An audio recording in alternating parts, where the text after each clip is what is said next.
Good morning, everybody. My name is Jeff Walker. I'm from CAA, and I want to just say welcome to everyone who's come here today, spend the day with us to talk about something that is important, I think, to everybody in this room, and that is driver distraction. I'm really excited about the day. I'm really excited about the crowd. You know, how many people are here today? We got about 160 people registered. For those of you who may not be aware, we actually hosted a similar conference in 2005. A number of you in this room today were here then, and that's a big part of what we're going to be trying to do here today. We're going to be trying to talk a little bit about where we've been, where we are, and where we're going in this whole space of driver distraction. A couple of things about the day, the way this thing is going to work. First of all, you'll notice in your little packet you got there, there's a little questionnaire in there.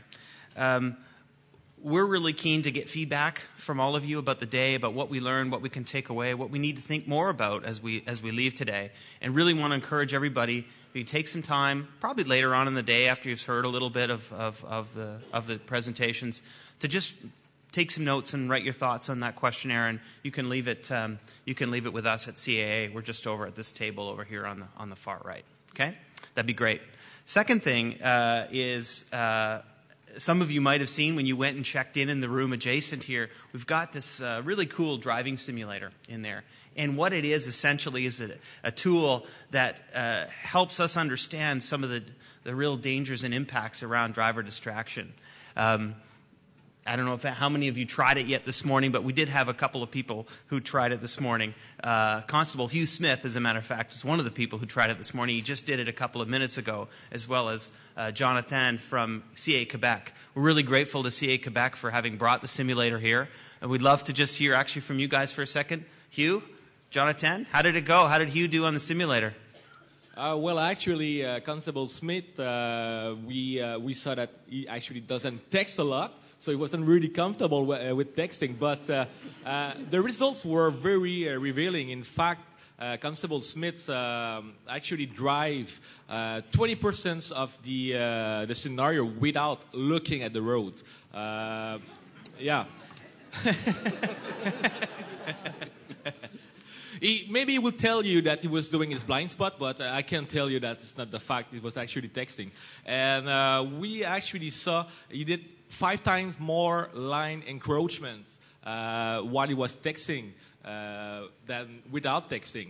So he was zigzagging a lot. He got surprised once by a white van that he saw the last minute. Actually, a van just cut him off, and he saw it at the really last seconds. So he had to hit the brake to avoid the accident. He was pretty lucky, actually, because if he were texting at this time, he would have been involved in an accident. Well, I'm glad to hear he's safe and sound. I think we're all glad, really. Any comments? No, Jeff. You knew it was going to be payback. No, actually, it's a very good simulation. As far as every time it went gray, the screen would represent when I didn't see it, wasn't looking. And it's a good reminder because I looked back and all of a sudden there's no screen there, and I couldn't believe I was looking away for that long. So, yeah, no, the white van again came out of nowhere, as far as I'm concerned. But apparently it was there. I just wasn't checking. So I must have been looking away for 3 or 4 seconds at the point. But it's a good simulation. It really gets your head moving. And at one point, they were forcing me to text. I said, no, I just want to drop this. Within a minute, you just find out you just want to get it out of your hand. Yeah. Yeah, well, that's great. Well, thank you so much. Appreciate your feedback, and we encourage everybody during the breaks today or lunchtime, maybe not during my talk, but some other time during the day, go try the simulator. It'll be a lot of fun. All right, so I'd like to start the day.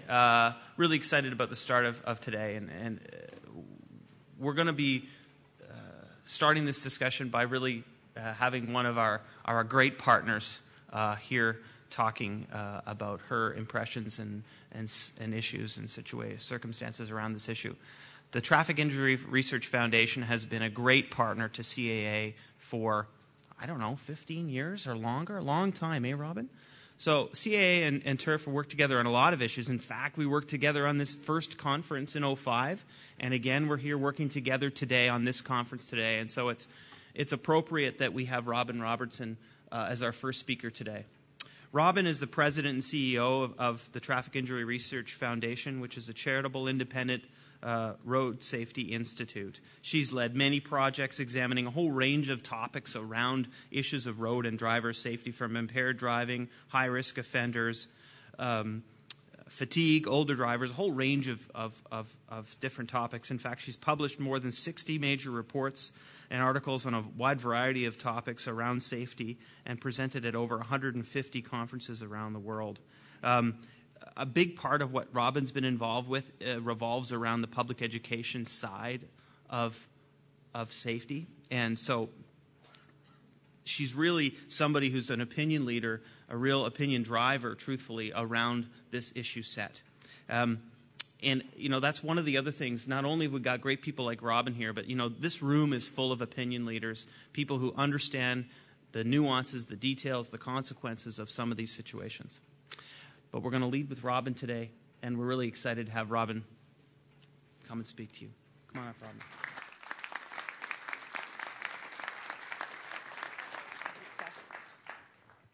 Okay. It's always nice to be up first because everybody's awake at that time and ready to go, right? Yeah? Okay, good. Okay. Had me concerned there for a moment. Okay, so my job today is to talk to you a little bit about distracted driving and really set the stage for the conference in terms of what are the range of issues that we're going to discuss today, because distracted driving really is a complex issue that has multiple facets, and that's really what we've tried to do today, is bring some of those facets together. I know a number of you are familiar with our organization. For those of you who are not, as Jeff said, we are a charitable road safety research institute. We've been around for almost 50 years now. We're coming up for a milestone, and we were happy to partner with CAA back in 2005 to partner to deliver the first distracted driving conference. So I'm going to give you a little bit of a snapshot in terms of what were some of the highlights from that conference, what are some of the key things that came out of it, and also talk a little bit about some of the progress that you're going to be hearing more about today. So, as I said, we're an independent road safety research institute. We are set up as a registered charity. Our funding comes from governments, from associations, and from industry around the world. Our main focus is the road user. We focus on the driver. We don't do engineering or infrastructure. The driver usually is responsible for the majority of crashes. Driver error is responsible. So that's a key focus for us, and distracted driving falls within that. And also, as Jeff said, we measure the magnitude, characteristics, and trends of road user problems. We also do program and policy development. We've been very involved in developing graduated driver licensing programs around the world. We also do a lot of program and policy evaluation in terms of photo enforcement, ignition interlock programs, and so forth. And as Jeff said, the most important thing we do is knowledge transfer. I am privileged to be able to work on a regular basis with practitioners such as yourselves. Our research is only as good as the people that we give it to, so we need to make sure that those of you who actually deal with road crashes every day and the consequences of them have that research at your fingertips. So that's a very important part of what we do. Now, distracted driving really has evolved and transformed in the last 10 years. It has changed from being an emerging issue and to becoming a full-blown road safety priority in the last decade in terms of the amount of attention. Generally, research shows 20 to 30% of crashes. Distraction is a factor in that. If we look at the data that TURF collects, anywhere from 13 to 16% of fatality crashes and a little higher, 23 to 27% of injury crashes, distraction is a factor. Now, that data should be interpreted with caution because distraction is quantified differently across jurisdictions. But we do see some comparable numbers from the United States in which about 16% of fatalities and 20% of injury crashes involve distraction. The 100-car naturalistic study that was done by Virginia Tech in 2006 also showed, somewhere in the range of 30% distraction was a factor either in crashes or near crashes. And when you're thinking about these numbers, it really is important to keep in mind that it's challenging to measure distraction.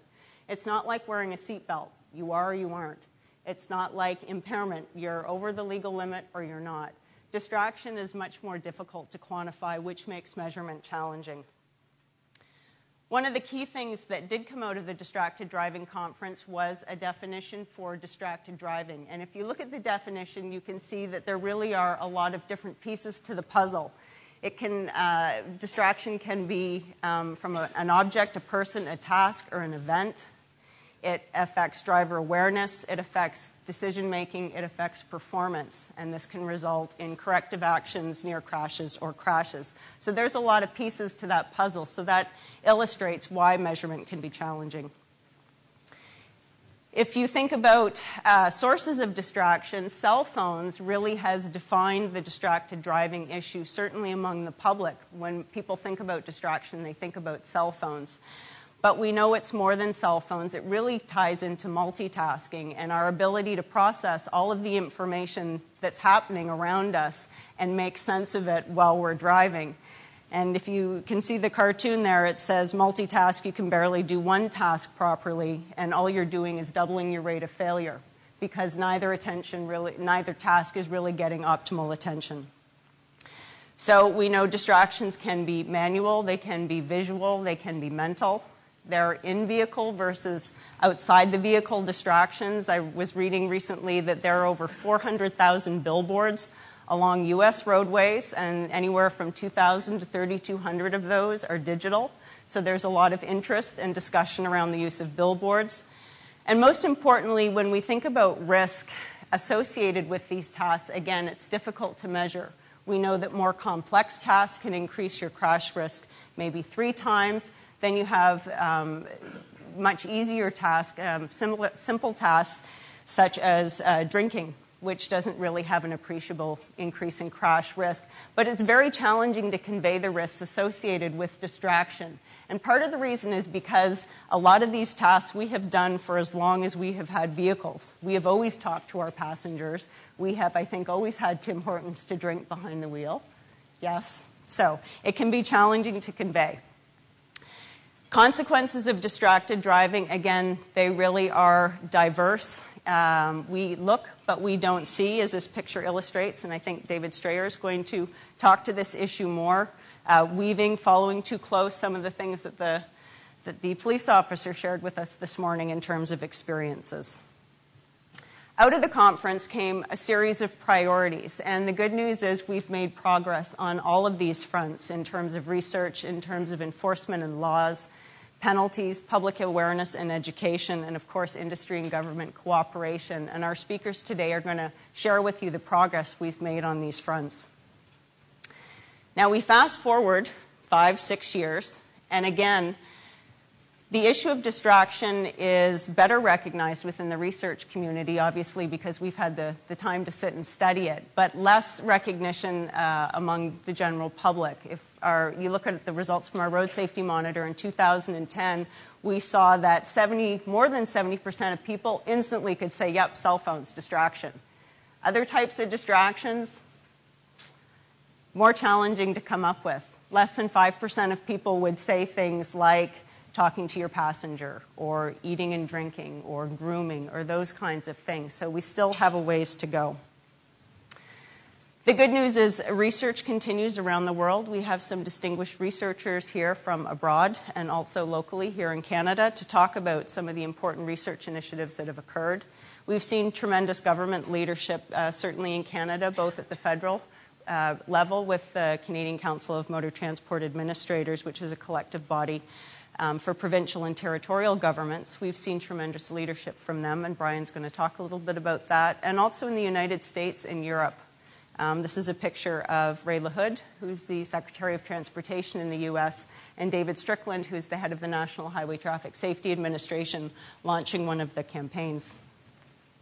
Legislation has also been widely adopted in Canada and the U.S., and we're going to hear a little bit about those laws. It's important to recognize that the scope and the focus of laws really varies. In terms of content, there's a lot of banning of texting. There's a lot of banning of handheld phones, less so for hands-free, although in Canada, British Columbia and Saskatchewan have banned hands-free phones for novice drivers. Publicity and enforcement has also gone along with those laws, and warnings and fines have been issued. And this actually is one of the pictures from Alberta of when their law went into effect, one of their first tickets that they handed out. We've also seen industry leadership with the implementation of policies and practices, and also participation in research. They worked with researchers to look not only at sources of distraction among commercial vehicles, but also possible countermeasures. And we have Nets here today and Paul Greco from Spectra Energy to talk about industry initiatives to focus on distracted driving for employees. We've seen grassroots activities blossom. We have Drop It and Drive here, Karen Bowman, to talk about the success that she's had with her organization, as well as the Ontario Students Against Impaired Driving. Matt Evans is here to talk about particularly working with youth. And we've also seen growing media coverage of the issue. You can open the newspaper now on a regular basis and see. How many have seen a media story on distracted driving recently? Okay, there we go. So the good news is there's a lot of attention around the issue. Not so good news is that the public may or may not be getting the message. Sort of getting the message, but not quite. There have recently been reports from Manitoba, from Ontario, from Quebec about law enforcement going out and doing intensive enforcement and still being able to hand out a lot of tickets. And Chris Whaley will be here to talk a little bit about the enforcement issues. Most recently, there was a study out of Maryland, University of Baltimore. They found that pedestrians wearing headsets, injuries had tripled among this particular age group. It happened frequently in urban areas, and the average age of pedestrians was 21. Our road safety monitor most recently shows that a small percentage of drivers are involved in crashes, either external distractions or internal distractions. A larger percentage admit to being in a near crash event because of those same distractions. And perhaps most concerning is we found that 30% of the public thought it was only dangerous to use a phone if it was handheld, meaning they thought hands-free phones were not dangerous. So, good news, we're seeing increased concern on the issue of distracted driving.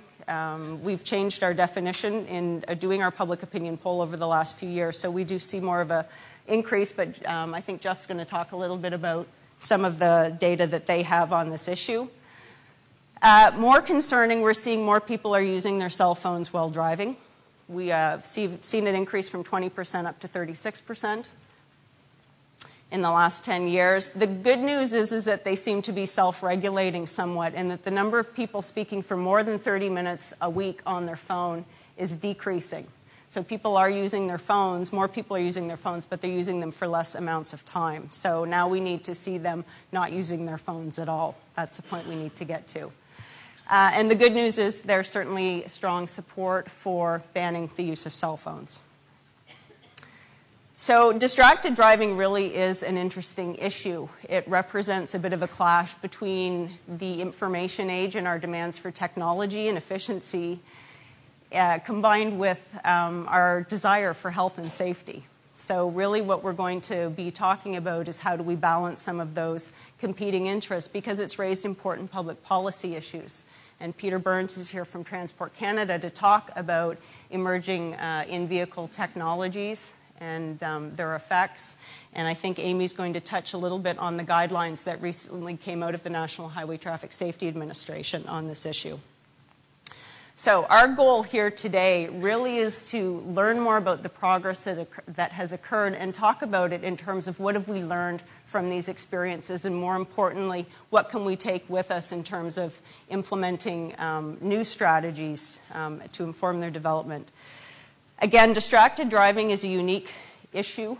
It's not like impaired driving where you can set a BAC limit, pass a law, enforce the law, impose sanctions.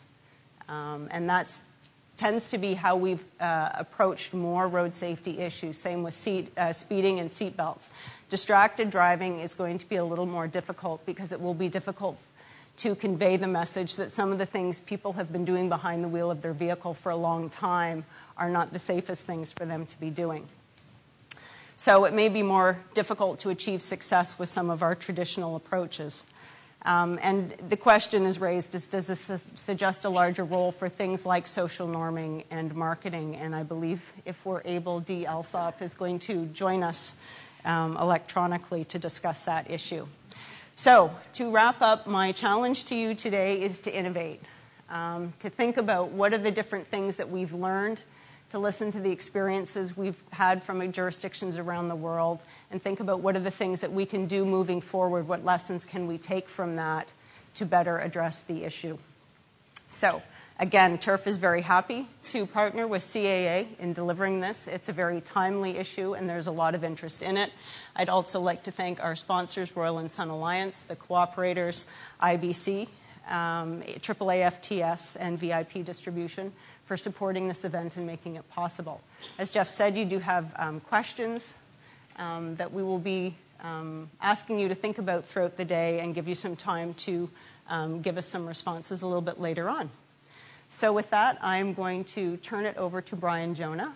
Brian has been with, he had a long and distinguished career with Transport Canada, and he's currently a senior researcher with the Canadian Council of Motor Transport Administrators, and he's going to talk to us a little bit about what's happening in Canada. Thank you.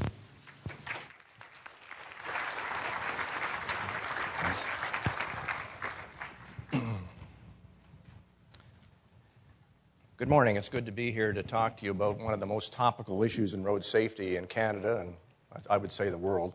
Perhaps it's going to surpass impaired driving by alcohol and drugs as a major issue that needs to be dealt with. I've been asked to talk about research in Canada. I could have talked about a lot of things, but I'm going to focus in. First of all, I'm just going to talk about distraction by drivers using electronic communication devices, cell phones, iPads, Blackberries, and so on. And secondly, I'm going to focus on survey work, observational and telephone or person-to-person types of interviews. So let's move into it with the first slide here then. Oh, I got to move it, don't I? Here we are. So I'm going to talk first of all about observational surveys and specifically looking at cell phone use to start off with. Now, I'm starting off talking about seatbelt surveys that have been conducted since the mid-1970s in Canada, right across the country. And since 2001, they've been done in urban areas one year and then rural areas the next year. Well, why is that important? Because starting in 2006, we included the observation of driver cell phone use as part of that seatbelt survey. And what we were looking at specifically is handheld use of cell phones. And these surveys have been funded since 1990 by both Transport Canada and the Canadian Council of Motor Transport Administrators. I'll talk about the rural survey first. It was done in September of 2006 and 2009. There were just about 250 sites stratified by the provinces, and the definition of rural was those towns with a population of fewer than 10,000 but more than 1,000, and they weren't included in census metropolitan areas or census agglomerations. The observation period was for 2 hours between 7:30 in the morning and 6:30 at night. Only light-duty vehicles were observed, not transport trailers and tractors. So that means passenger cars, minivans, pickup trucks, and utility vehicles. The drivers were stopped at a light or at a stop sign, and the observer was positioned so that they could see them. 2 observers were observing the use of the cell phone, and another one was counting traffic flow so that we could weight the data by the amount of traffic going through that intersection. As I said, driver cell phone use was observed. About 23,000 drivers were observed, most of them in passenger cars, 42%, 27% in minivans or SUVs, and 31% in pickup trucks. So these are the results from the rural cell phone use survey for 2006 and 2009. At the bottom, you can see the results for all of Canada. And in 2006, it was 2.8% of drivers using cell phones, handheld again. And then in 2009, it actually went up a little bit to 3.6. And you can see there was a lot of variation across the country in the percentage of drivers using cell phones. It varied from a high of 8.3% to perhaps a low of about just under 1%. So that's the rural survey results. If we turn to the urban, the methodology is similar. It was done September 2007 and 2010. 286 sites, again stratified by province. The definition of urban was more than 10,000 inhabitants. Same observation times during the day, same light-duty vehicles, same vehicles stopped at lights or stop signs. 2 observers of cell phone use, 1 of measuring the traffic. So there were about 75,000 drivers who were observed. Again, mostly in passenger cars, 55%, minivans and SUVs, 28%, and pickup trucks, 18%. These are the results for the survey in 2007 and 2010 for the urban areas.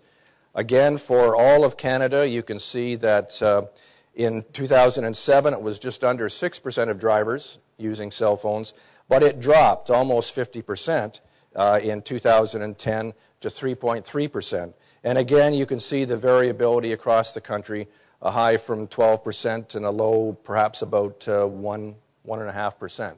So a lot of variation across the country with respect to driver cell phone use. Now, when you combine the rural and urban results, this shows you the earlier surveys now for 2006 and 7.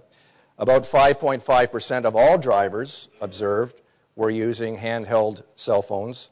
And again, you can see the variability from 1.7 up to, I guess that's 11% almost. If we look at the combined urban-rural for 2009-10, again, the Canadian result is 3.3% of drivers using cell phones. And again, there's considerable variability across the various jurisdictions. Okay, that's empty. There we go. I guess it goes one by one. Now, if you look at some of the characteristics of cell phone users, what you find is that as age increases, the use of cell phones by drivers actually goes down. So it ranges from 2.4 for those who are 50 and over to 6.7 for the younger drivers. There was also a tendency for women to be more likely to be using the phone while driving, although it wasn't a huge difference, 0.5%. And also, people in pickup trucks and minivans were more likely to be using cell phones while driving than those people in passenger cars. And finally, there was a slight tendency for people who weren't wearing a seatbelt to be using a cell phone, perhaps suggesting a risky driver. So that's the surveys that have been done in the past. Right now, CCMTA is, I'll go to the bottom point there, we're doing another survey, and we have a request for proposal out to have a contractor do another wave of the urban and the rural survey, but this time it's just going to focus on cell phone use. But we're going to broaden the definition of cell phone use to electronic communication devices of all types.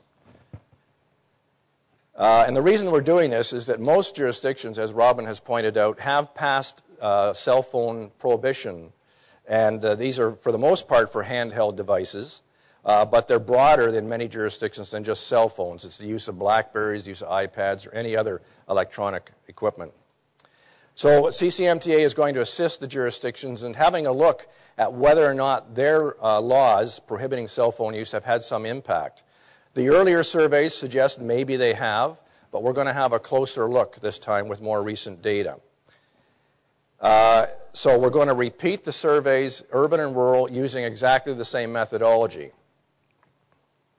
Whoop, wrong one. The surveys will be conducted this September in urban areas, and then in September 2013 for the rural surveys. We're going to use the same sampling methodology that was used before, the same observational methodology, using two observers and the same times and at intersections and so on, because we want to try to make the future surveys as comparable to the past surveys as we can, because we're going to be making comparisons to see if there's been a change. So the variables we're going to collect in the new survey include jurisdiction, type of vehicle, again, just light-duty vehicles, but passenger cars, SUVs, so on. The use of electronic communication devices by the driver, and again, this could be cell phone, BlackBerry, iPads. But we're also going to try to identify whether the driver is speaking on that device or whether or not they're manipulating it with their hand, whether it's a BlackBerry, for example. We'll look at driver age again, sex of the driver, and for something new, we're going to add whether there's passengers present to see if there's any relationship between that and use of ECDs. Now, we're going to do a pilot study before we do the main study. We're going to do this probably over the summer. The reason is there may be some difficulty in determining whether or not the person is actually manipulating the electronic communication device manually. If it's down in their lap, it may not be that easy to observe. So we're going to have two people looking at the same driver to assess reliability of those observations. Secondly, some people have suggested that really people are more likely to use cell phones at intersections because they're stopped. So what we're going to do is look at people that are moving along the road, approaching the intersection, and we're also going to look at people who are stopped at the intersection and see if there is a difference in the use of cell phones. But again, the main survey methodology will remain the same because we want to be able to compare with the earlier surveys. We're going to be analyzing the data. First of all, we'll look at what's the overall use of ECDs nationally and for each jurisdiction. But we will be looking only at cell phone use when we want to look at the impact of the jurisdictional prohibitions of electronic communication devices, because that's what we had measured in the earlier survey. So it will be somewhat limited in that sense. And also we'll be using different survey years for different jurisdictions because they brought in their laws at different points in time. So we're going to be using different waves of the survey for those comparisons. We're hoping to have some results from the urban survey early next year, and we'll have the combined urban-rural results we anticipate early in 2014 if all goes well.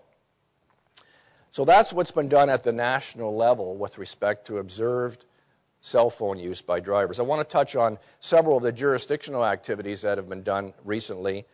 First of all, in British Columbia, the University of Victoria conducted a couple of surveys for the BC government to determine the impact of their January 2010 cell phone use law.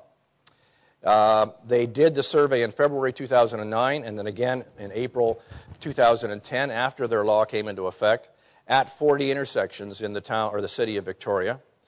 They observed only cell phone use with the phone to the driver's ear. What they saw was that before the law, 4.4% of drivers were using the cell phone, but after the law, only 1%. So that represented an 80% reduction in the use of the cell phone. Now, other things could have happened in that jurisdiction to reduce the use of cell phones, but it looks promising, at least, in that jurisdiction. Manitoba conducted an educational campaign back in 2009. It was called See the Signs. It was done on TV. And MPI was the sponsor, Manitoba Public Insurance. They wanted to do a survey to evaluate that campaign.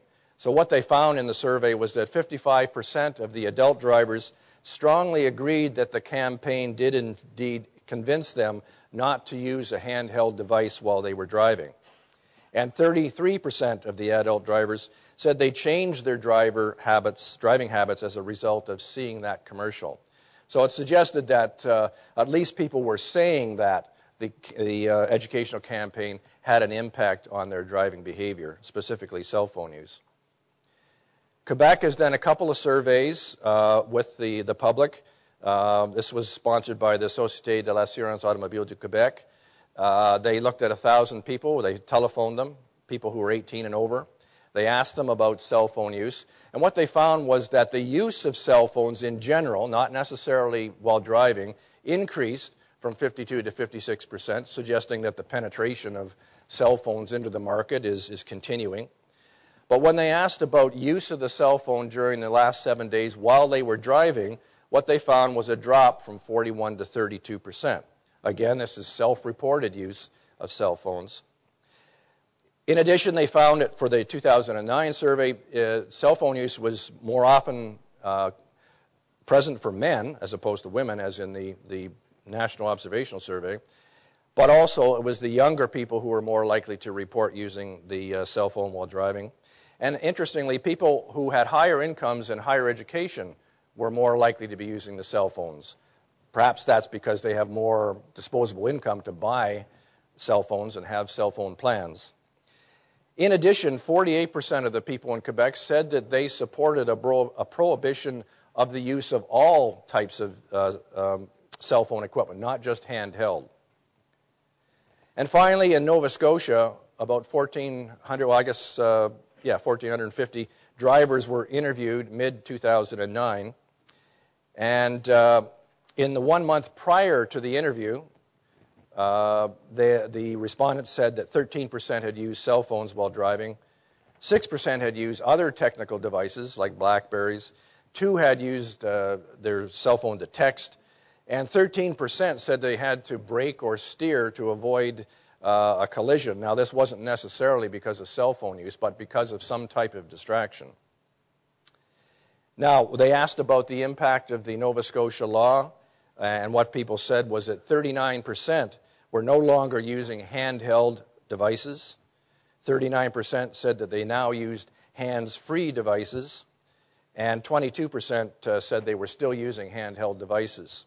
So obviously there's some work to do in Nova Scotia with respect to the use of those devices.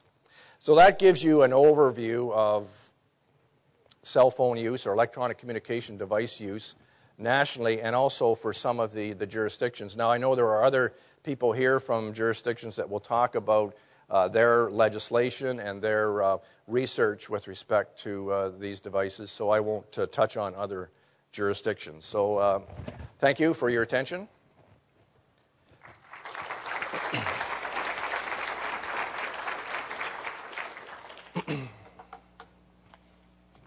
It's my pleasure also to chair the rest of this session. So I will be introducing our next two speakers. I just have to put my glasses on here so I can read. Our first speaker will be Dr. George Yanis. He's with the National Technical University of Athens. And for more than 25 years, he has been dedicated to road safety research with emphasis on accident analysis and evidence-based road safety policies. He's been involved in numerous research projects and road safety committees in Greece and in Europe, and his work has been published and cited in numerous scientific journals and conferences. His current research focuses on driver distraction, safety of power two-wheelers, and pedestrians, and safety measures assessment. So good morning, Dr. Yanis. Glad you could be here. Good morning. Go ahead.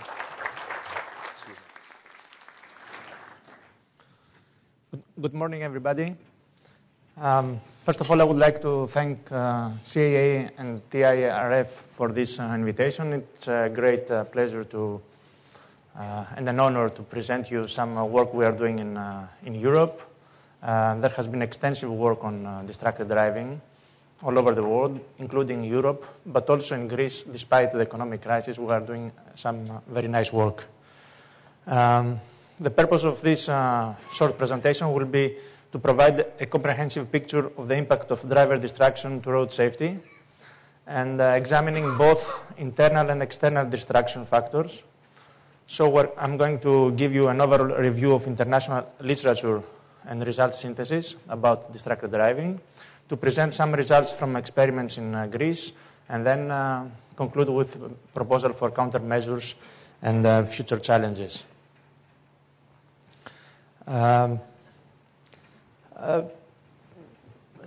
Academics always start with putting the questions. What we're going to see today is some answers to these questions. What is distracted driving? What is the difference between driver distraction and driver inattention? How critical a risk factor is distracted driving? Sometimes we blame too much, sometimes we blame too little. Which are the in-vehicle distraction factors? Which are the external distraction factors? And what is really the effect of distracted driving to driver attention, to traffic behavior, and finally to accident risk? Can distracted driving be prevented? What research shows to us so far? And finally, in order to provide a thorough discussion and solutions, we have to further examine what's really on a driver's mind. So just very quick definitions. Driver distraction and driver inattention are not consistently defined. Driver attention, normally we use the term insufficient or no attention to activities critical for safe driving, whereas for driver distraction or diverted attention, we use a definition saying that the diversion of attention away from activities critical for safe driving towards a competing activity, which may result in insufficient or no attention to activities critical for safe driving. So, in fact, driver distraction is just one form of attentional failure that can result in inattention. Driver inattention, in a way, it is a larger concept.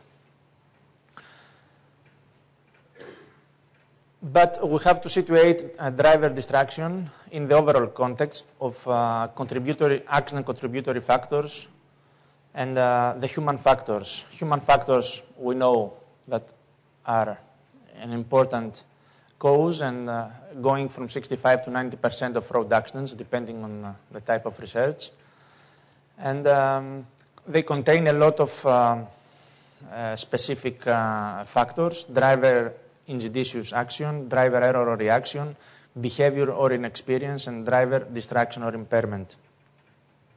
In fact, I'm taking this nice table from the Department for Transport of UK, where there is percentages of contribution of each factor, and one can see that impairment or distraction accounts for 22%, with in-vehicle distraction and external distraction corresponding to 3% and 2% of the overall responsibility for fatal accidents. So we have to bear in mind and to see that driver distraction, it is a cause.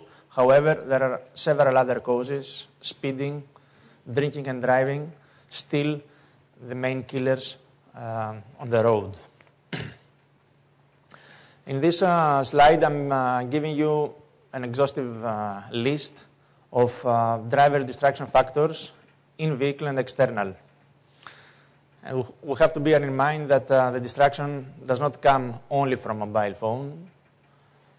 It comes from the passengers, from the communication devices, the entertainment system, the vehicle systems, eating and drinking, smoking, animal or insect in the vehicle, coughing and sneezing, driver stress, and certainly daydreaming. Whereas, at the same time, the driver faces external distractions through the traffic control, the other vehicles, looking for destination, pedestrians, bicyclists, accident incident outside the vehicle, police, fire brigade, ambulance, the landscape and the buildings, the animal, advertising signs on the street, on the vehicles, road signs and markings, the sun, and the vehicle lights. So the driver has to cope with all these issues. And certainly there is an overload. And depending on the moment when all these are coming together, some of these are coming together, then the accident risk increases. So in fact, driver distraction may have an impact to, first of all, to driver attention, with the manual impact, hands off the wheel and eyes off the road, to the driver behavior with the vehicle speed, the headway, the vehicle lateral position and the driver reaction time, and finally to the driver accident risk. The key elements in the distraction and the associated accident risk is, first of all, that there is an attentional demands, the amount of resources required to perform the distraction task. Then it is multiplied by the exposure, how often and when drivers engage to this task, and their strategies to compensate for distraction. And finally, what about risk compensation? Can the additional mental or motor workload be counterbalanced by adjusting driving behavior? There is a learning process, even in using these distraction devices.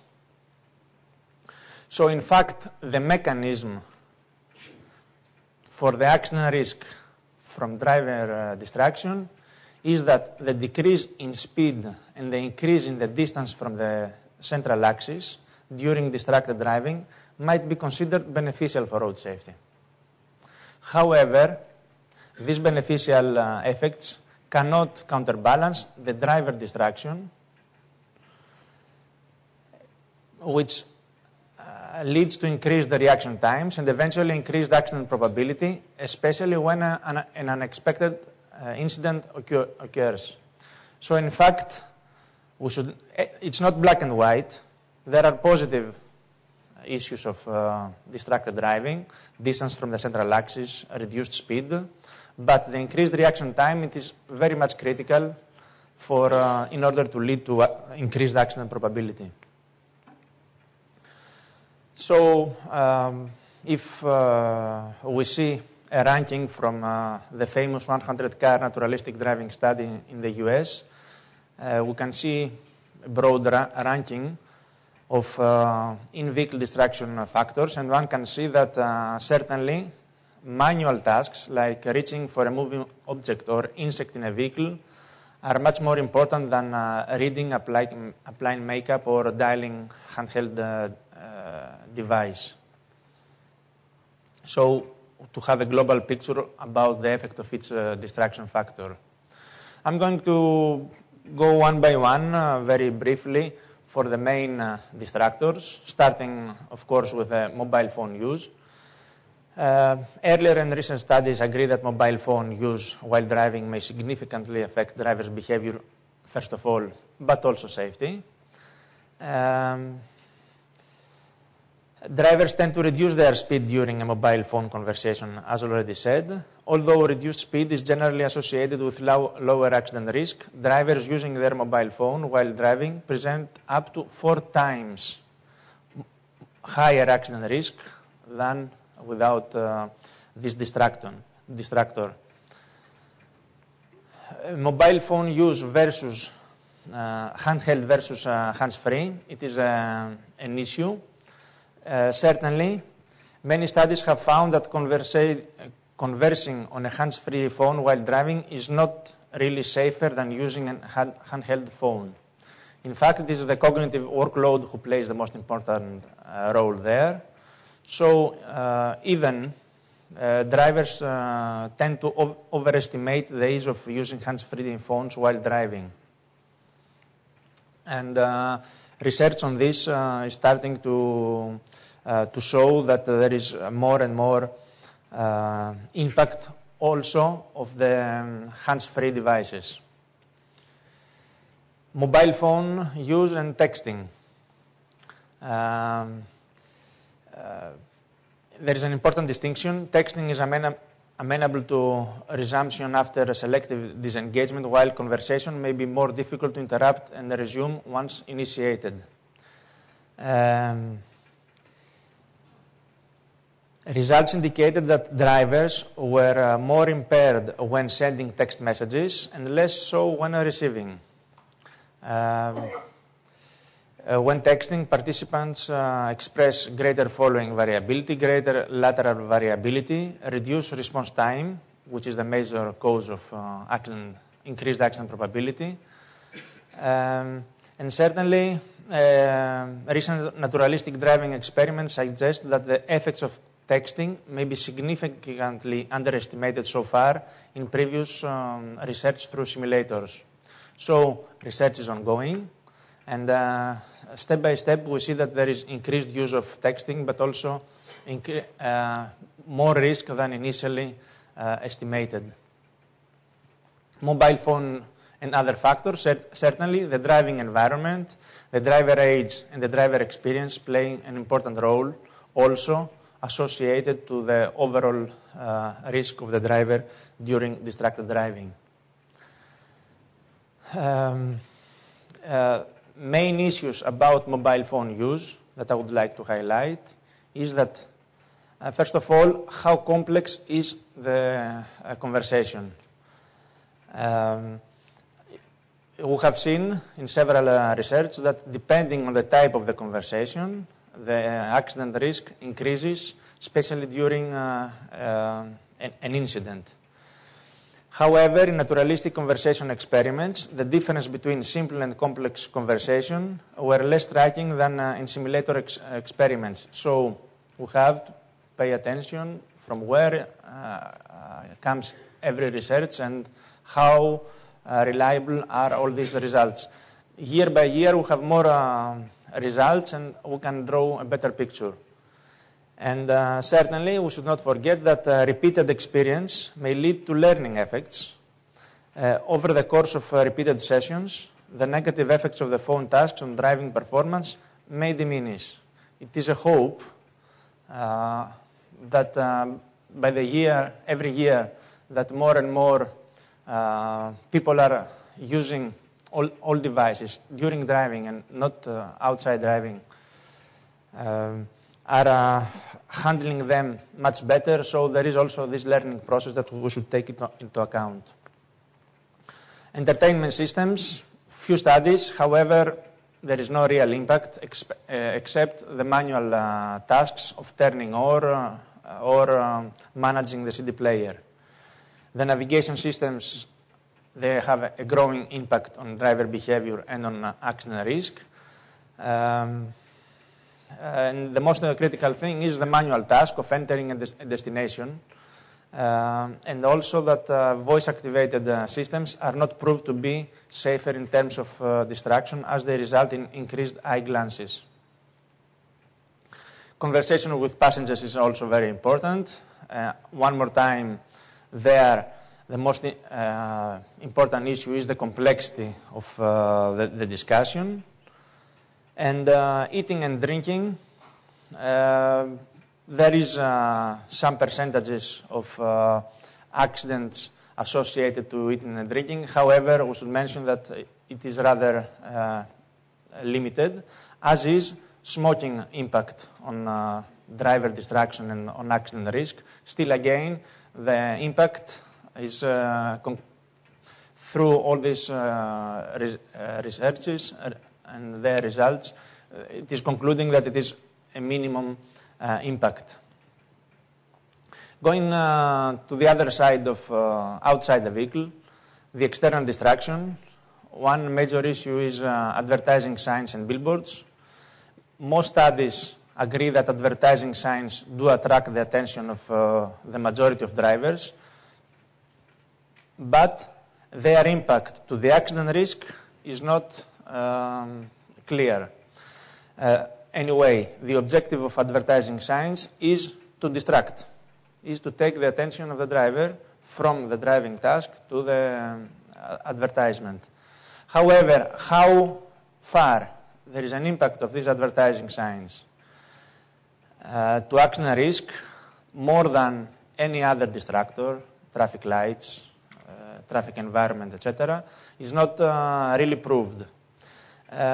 But we know that the location and position of labels and advertising signs might have different impact to the distraction of driver attention. Label and advertising signs resembling to traffic signs should be avoided. And the blinking and animated objects, videos, etc., may have a greater impact. These are the main issues that we can say for these external distractions. One unique study which combines external and internal and in-vehicle distraction factors is one more time the 100-car study. Looking at external objects seems to be more critical than dialing handheld phone. And this is very interesting when we co-consider all distraction factors and their impact to driver behavior and to accident risk. Last slide about another issue of growing importance, pedestrian distraction. There are studies starting to develop, and we see that there is an important impact, even if it is hands-free. There is an important impact to pedestrian behavior and their risk. However, there is an open area also for pedestrians to look exactly what are the risky issues, including just listening to the music. I'm going to briefly give you some nice results from research in Greece. We had 3 studies on mobile phone from in-vehicle observations, roadside survey, and the simulator experiment. 2 studies on simulator on different distractors, and a before and after study with advertising signs. First of all, just to give you some nice figures about mobile phone use in Greece, we have something like 9% of car drivers use their mobile phone. This is increased. This percentage is increased for young drivers, 16 to 24%. It's very interesting to see that female drivers are using mobile phone more than men. And what is astonishing is that power two-wheeler riders present very low mobile phone use rates, except for young females, which go up to 12%.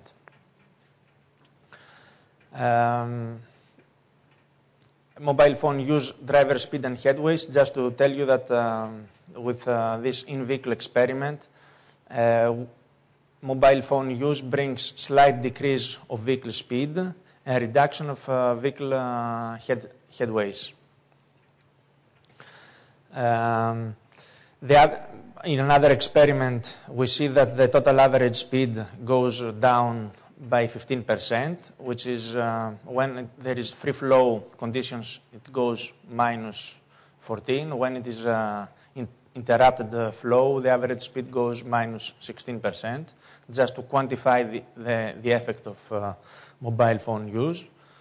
And in the simulator experiment, we checked different driving scenarios, urban and interurban areas, good and rainy weather conditions, with and without the occurrence of an incident. And we have this very nice graphic where we can see in the red and blue lines that there is an increased risk in case of an incident when the driver is using the mobile phone.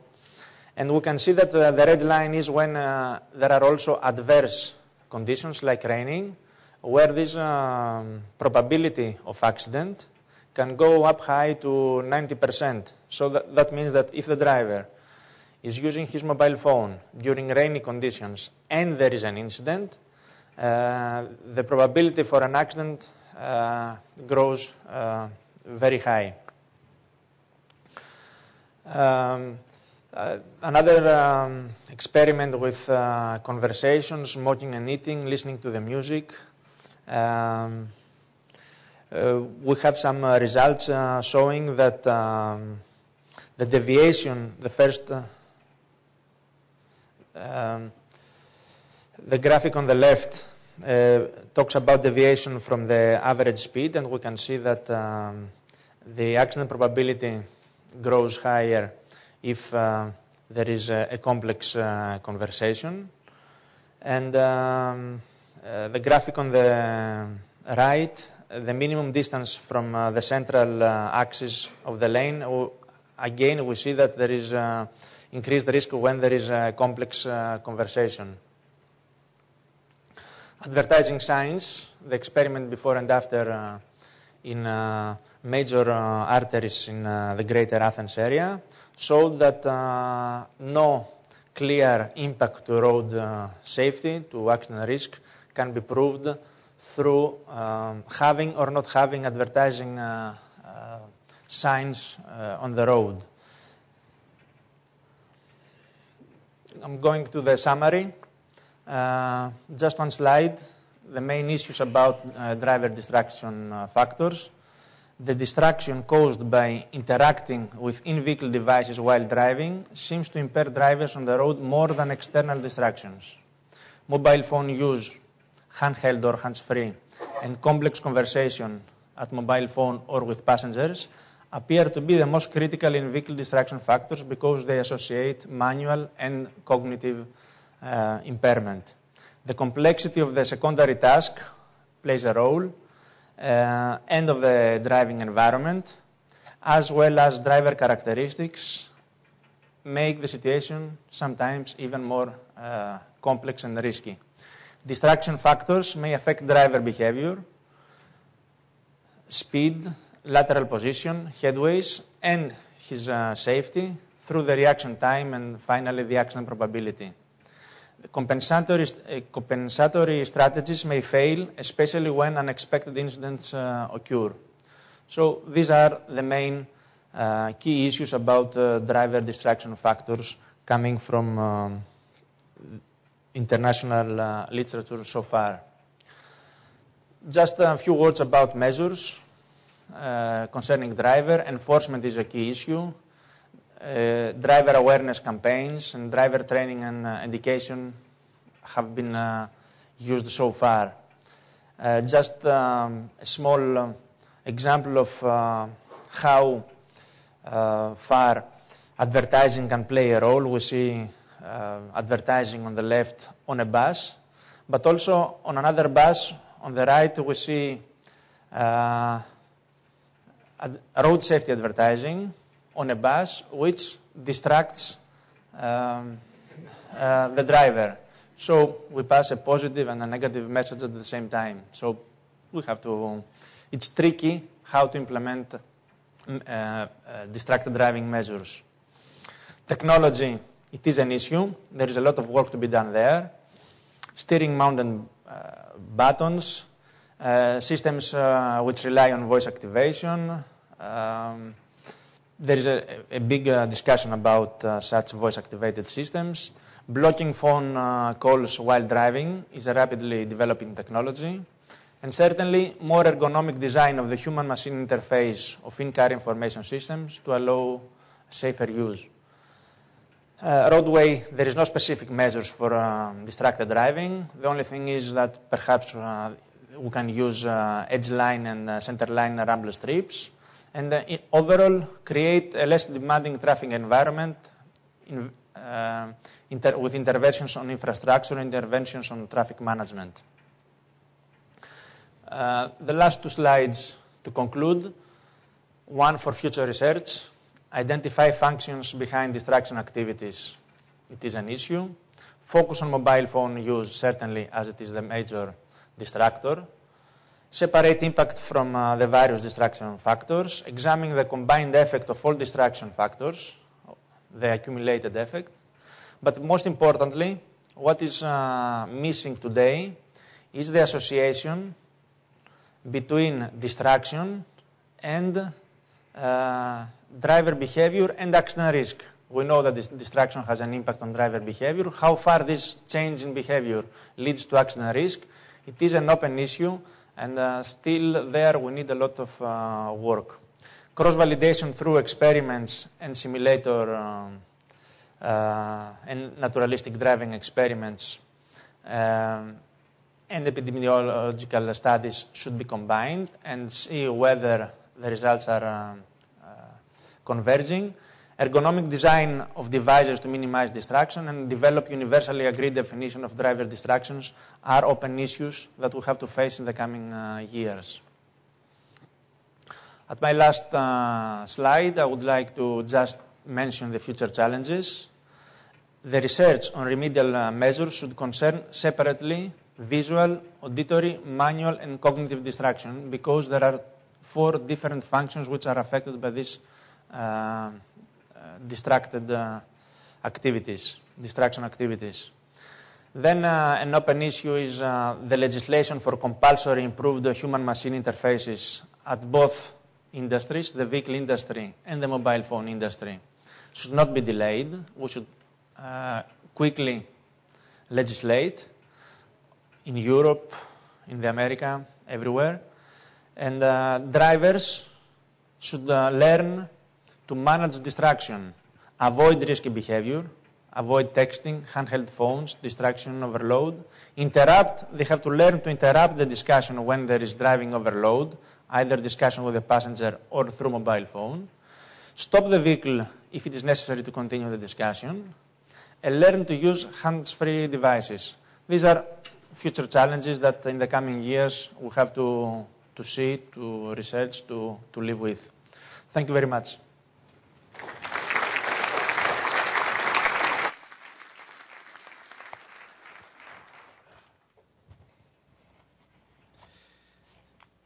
We may have some time at the end of this session for questions, but I think we should move on to the next speaker, who is Dr. Oliver Karsten. He's with the Institute for Transport Studies in Leeds, I believe it is.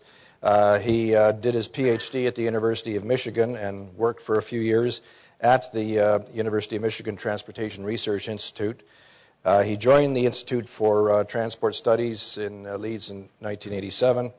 He's been a project coordinator of several European projects, including HOPES, which examine the safety impacts of various field trials, VR2. The Europeans are great with coming up with these acronyms. Which applied to new technologies to improve safety and mobility of pedestrians. So, Dr. Karsten? Thank you very much. And I'd like to echo George's comments about thanks to our hosts, CAA and TURF. The only question I've got is why did they pick Toronto at this time of year? But we can talk about that in the panel session. So what I'm planning on talking about is cognitive distraction. You've heard a very thorough review from George about all the different kinds of distraction and the different impacts they can have. But I'm going to concentrate on mind off the road and whether that is indeed a problem or not. So, just to give the definitions, visual distraction involves tasks that require the driver to focus visual attention away from the road. Manual distraction involves a hand's manipulation of some system, a mobile phone, a navigation device, might even be the radio in the car, possibly, because sometimes you can be confused about where the buttons are and whatever. And cognitive distraction involves diverting the driver's mental attention away from vehicle control, vehicle maneuvering, and interaction with other road users. So it could be via a voice message, it could be via conversation, and so on. And quite puzzling in a way, there's quite a lot of research or research results that purports to show that hands-free mobile phone conversation, in other words, cognitive distraction, is safe. And some of it is even claiming that it makes the driver safer. So not only is it safe, it's actually better than not having a hands-free mobile phone conversation. So think a while about that proposition. So NHTSA, I don't know if I can read this, but NHTSA on the 24th of February this year, very recently, gave a notice of proposed distraction guidelines. And NHTSA did a very thorough review of their own research. Didn't look at anybody else's research, but I think that's usual when you live in Washington. We can also have a discussion about that. So Canadian stuff, you're too far away from Washington, and Europe, oh my God, that's off the edge of the planet. So NHTSA said, I'm going to kneel down so I can read it, the National Highway Traffic Safety Administration is concerned about the effects of driver distraction due to drivers' use of electronic devices on motor vehicle safety and is issuing non-binding voluntary distraction guidelines, etc., etc. And what do these proposed guidelines state about cognitive distraction? It is clear from naturalistic driving research that the secondary tasks with the highest risk odds ratios, that means the highest actual risk of having something go wrong on the highway, tend to have primarily visual manual interaction means with only a relatively small cognitive component. Only the secondary tasks interacting with passengers and talking, listening on hands-free phone are almost exclusively cognitive in nature. Both of these secondary tasks have risk odds ratios that are statistically significantly less than 1.00 at the 95% confidence level. These two heavily cognitive secondary tasks appear to have protective effects. For this reason, and because it is far less clear how to measure the level of cognitive distraction, I think we could actually tell them how to do that, but that's another matter, the NHTSA guidelines will initially only apply to the visual manual aspects of devices' driver interfaces. So they're really saying cognitive distraction is not a problem, is indeed protective, and we're not going to worry about it for the time being. And where do these findings come from? They come mainly from two quite large studies conducted by Virginia Tech looking at large truck and bus driving. And there are two studies, Olson et al. 2009 and Hickman et al. 2010. And you can see here the relative odds ratios. They're not identical in their methodology, but they come to very similar conclusions. So text messaging on a mobile phone is about as risky as you can get, with an odds ratio of 23. Interacting using a dispatching device, that's for truck drivers, is about 10. Dialing on a mobile phone, again, visual manual, around 6 or around 3.5 in the other study. Reaching for an electronic device, 7 or 4.5. Talking or listening to a handheld phone, really no effect and no significant effect. And talking or listening to a hands-free mobile phone, this supposed protective effect. Risk goes down a lot. So those are the ones to focus on. So what do we get from experimental studies? I could list hundreds, I think, here. I did a very quick trawl, and you can go on and on and on. David Strayer's here, and no doubt is going to talk about his work. But we've got a host of studies that show that cognitive distraction have detrimental effects. And what I'm going to present is a very short summary of some results that we obtained in the HASTE project, which was led by ITS Leeds, but we actually had Transport Canada as a partner. Peter Burns is in the audience as well as one of the speakers. And I'm going to show what we found about the difference between visual distraction and cognitive distraction in that project. As I said, a very short summary. What we found was that as we increase visual distraction, and we did a kind of dose response, we had artificial tasks that increased in difficulty. So the blue bar on the left is the baseline, and then we've got sort of visual distraction level 1, visual distraction level 2, visual distraction level 3. Increasing difficulty, increasing demand to take your eyes off the road and focus on a screen to be able to do the tasks that we were manipulating. And what we found was that we get effects, as one might expect, and as you might also find if you do that driving simulator test next door, eyes off the road impairs your ability for lateral control of the vehicle. You tend not to steer where you want to go, and particularly if the road is curvy or whatever, you're likely to run off the road and into the trees. And in North America, single vehicle road departure crashes are a very big part of the fatality problem. Not quite the same amount of that in Europe, but still a very substantial element of that. When you give people an auditory task, and we gave them a a memory task in which they had to memorize particular sounds and then recall, keep counts of how many of those sounds they'd heard, those relevant sounds, and we had some distractor sounds and so on. So we might have beeps and bongs and things like that, trumpet noises and whatever. They had to keep track of how many trumpet noises they'd heard, etc. We found we got this notional improvement in steering. People actually seem to deviate less from the road, from the lane center line. But we did get an effect on longitudinal control of the vehicle, in other words, on car following. So here we've got minimum distance headway going down. In other words, you're getting closer to the vehicle in front as it changes speed as the distraction goes up.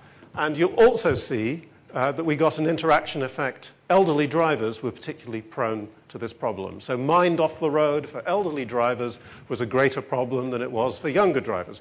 No great shock and surprise there, but it's very nice to have an experiment prove that. To some extent, you'll see also that the younger drivers seem to perform best or better at the very highest level of distraction than at the next lowest. That's indicating that they have the sense to give up on the task when it gets too difficult, and the elderly drivers don't seem capable of making that judgment. At least that's the broad brush conclusion there. So what about this supposed better steering that you get with cognitive distraction? Well, what we got was, whoops, don't have a pointer. That's what I was trying to do. If you look at the baseline, what you've got is here we've got a spectral density plot of where people are looking. And of course, as you'd expect, drivers, and as you'd hope, drivers have a very large number of glances straight ahead, but they also have this scattering of glances around. They're paying attention to what's in the next lane, or they're watching the pedestrian at the side of the road. They're looking at the road signs. So it's indeed that movement of the eyes that actually indicates safe performance. And what we get when we give a very high level of cognitive distraction in the lower chart is this sort of visual funneling. We get this focus straight ahead. And we know that drivers tend to track in the direction that they're looking. So I would suggest that what we're seeing is a kind of autonomic effect. If you steer where you look, and therefore if you gaze straight ahead, that's where you'll steer, but you're probably, as indicated in the previous slide, you're probably not processing the information. So you have this kind of probably looked but failed to see phenomenon. You're probably not understanding, because your mind is off it, you're not understanding what you're perceiving. And we found that this is not just a simulator effect. We found the same effects in real road driving. So this was an instrumented car being driven around Helsinki with our visual tasks and our manual tasks. We actually made them a bit easier in the on-road drive. And we also had a co-driver who could take over, had secondary controls on the vehicle, and could take over if necessary. So you can see with the visual task, actually, things are not too bad. There's some signs of an increase in poorer interactions, in particular the white one, the pedestrian forced to wait. This is interactions at a zebra crossing where the pedestrian and the car have to, no controls, no traffic light controls. They have to make the judgment. The pedestrian has to judge whether it's safe to walk, and the driver has to make a decision about whether he or she should give way to the pedestrian. But you can see with the auditory task, we get a big increase in problem interactions, in the pedestrian being forced to stop and in the driver stopping too late.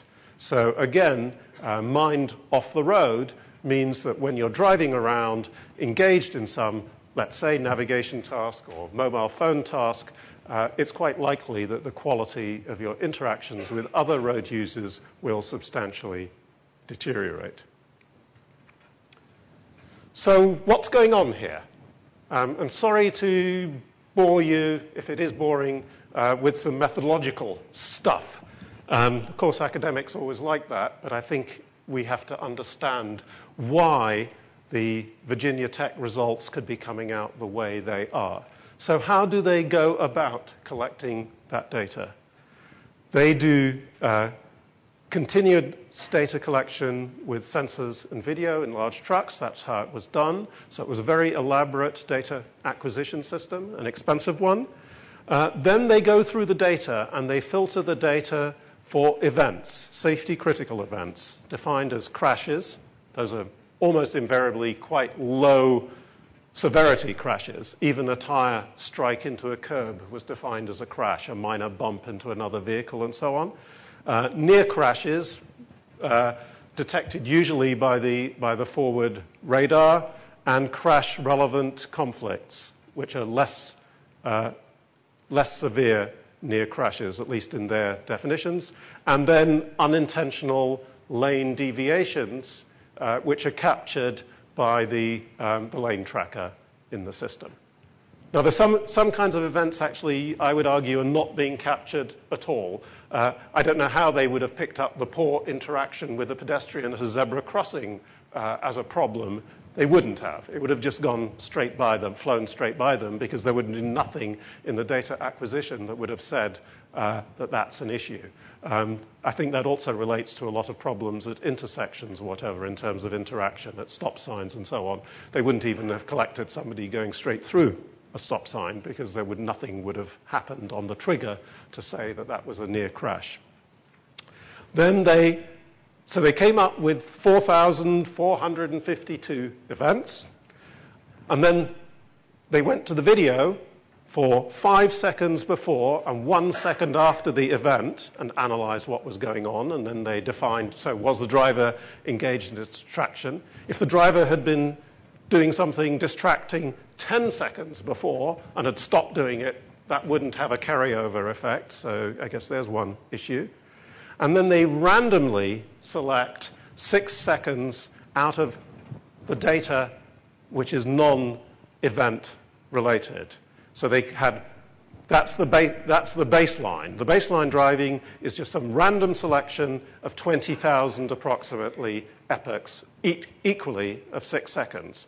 And the odds ratios are calculated by comparing the amount of distraction, let's say, of handheld dialing or texting or whatever it is in the baseline epochs by comparing that with the event epochs. And if they're more in the event epochs, that indicates that the odds ratio is bad, and so on. So is the method valid? Well, what if the critical events and the randomly selected baseline epochs have different distributions in terms of road type, traffic flow, link, or intersection? Are drivers so stupid that they just randomly engage in distracting activities? Well, these are professional drivers. Probably not. Let's give them a little bit of credit. Let's think that they are somewhat intelligent. Okay, I'm nearly finished. Let's think that they're somewhat intelligent and imagine that they are sensible enough to do distraction, for example, when the roadway is more empty, when they're away from an intersection, when they're not directly engaged in interaction with a pedestrian, when they're, et cetera, et cetera. In other words, let's say, on the links on a freeway and so on. And I'd argue that at the moment, we have no idea because they haven't actually looked through the data to see when people engage in distracting activities. And that's an incredibly important research issue. So do drivers engage in distracting activities when they feel it's safe? They did not even distinguish in the data between self-initiated mobile phone use and non-self-initiated mobile phone use. And that's another important issue, because obviously when you receive a phone call, you don't control when it happens. When you initiate a phone call, you do control when it happens. So we need new methods for analyzing such naturalistic data. We need to know when and where drivers engage in distracting activities. We need to know whether there's a difference between received phone calls and self-initiated phone calls in terms of where they're happening, when they're happening, how they're happening. We need to know who's engaging in distracting activities. Is it mainly the younger? Is it mainly the less experienced? Is it more the experienced? Etc. And we need to know when we need to pick out distracting activity and then see in the data whether we can see a deterioration in the quality of the driving when people are engaged in distracting activity. We don't know that yet, but we can certainly hypothesize from other studies, including the ones I've mentioned, that that's the case. And if we do that, then we might be able to link up the experimental driving simulator studies with the naturalistic studies and find out whether or not they're truly contradictory. So that's what people do. I was putting on lipstick, listening to a CD, drinking coffee, working out my grocery list and checking my schedule on my Palm Pilot, and the officer saying, "Thought of you using your mobile phone, ma'am." And I will just add that we've recently heard that there's going to be, or there's likely funding for a European naturalistic driving study, and I can only hope that we will be investigating some of these issues when we do our study, and we won't just copy the American approach. Thank you very much.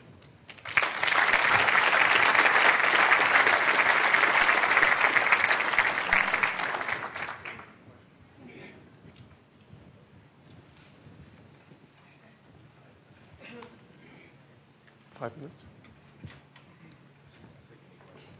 Okay. We do have a few minutes for questions for any of the speakers before we go to break. So if anybody has a question they'd like to pose at the back there. There is a mic, I think.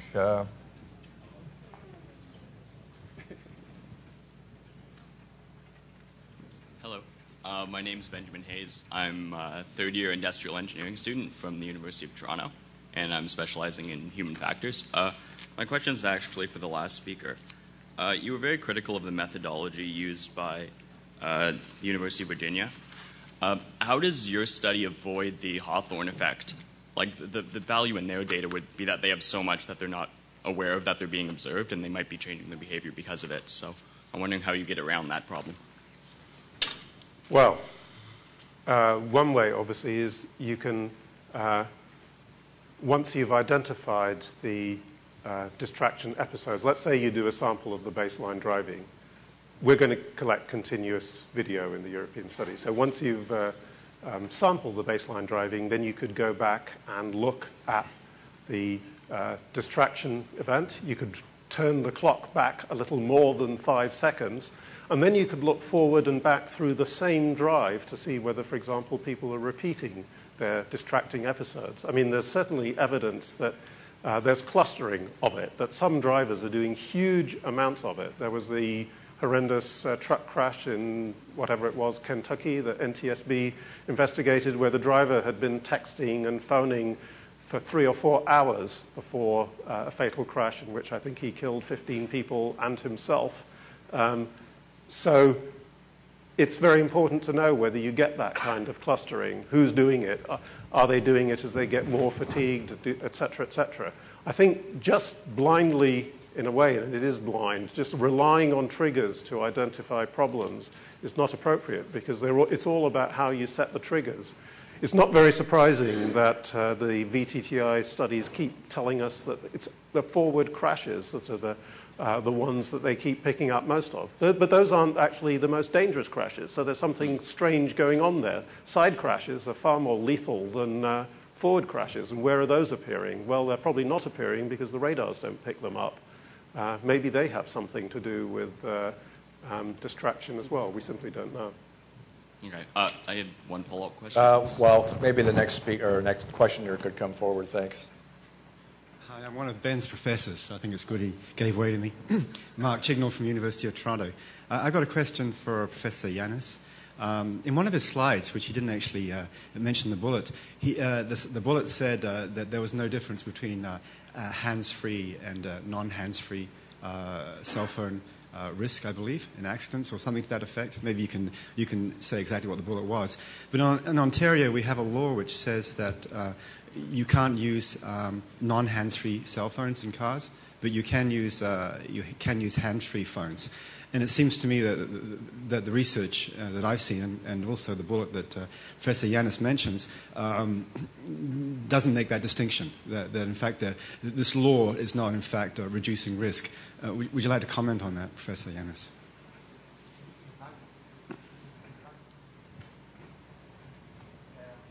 Can you turn on Dr. Yanis's mic? Yes. In fact, the issue is that the cognitive overload is similar whether you talk with handheld or hands-free. It is the manual issue. So, in fact, it is much more important, the cognitive overload. That's the reason the difference has been found not to be too great. But as Mr. Avenoso from European Transport Safety Council will show later on today, legislation all over the world and in Europe varies considerably whether the hands-free is allowed or not. So it is an ongoing research there. My message was that it is the cognitive overload which is the critical one and not necessarily the manual.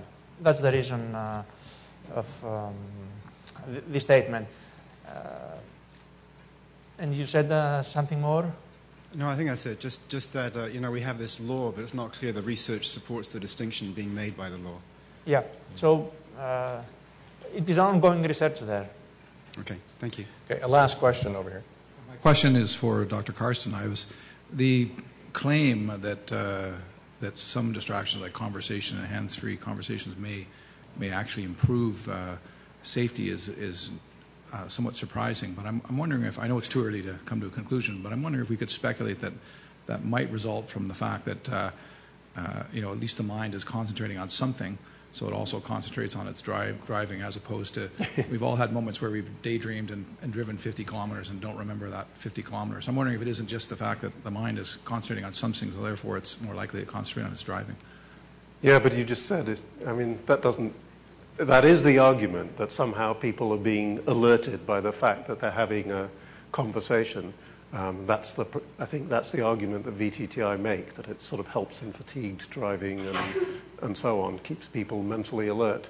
But if your mind is on something else, how are you paying attention to the roadway? It just doesn't. I don't see the logical connection there. The other thing about drowsy driving, all the studies of fatigue driving shows that the recovery effect of almost any countermeasure is extremely short. The duration, if you're really tired, what you need to do is ideally go to sleep. You can get short-term recovery from having a cup of coffee followed by a 20 or a 30-minute nap and then resuming your driving. What you can't do is just carry on even if you've had some if you've recovered your alertness for a very short amount of time. That might work for a few minutes, but certainly won't work for hours. Thank you. Okay, I think we're going to close this session now, and there's going to be a break. So join with me to thank the speakers for this first session.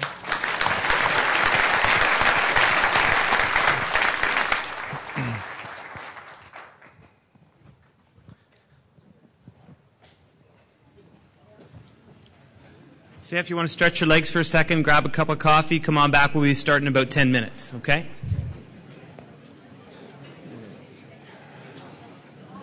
So you're later, eh? 11? Yeah.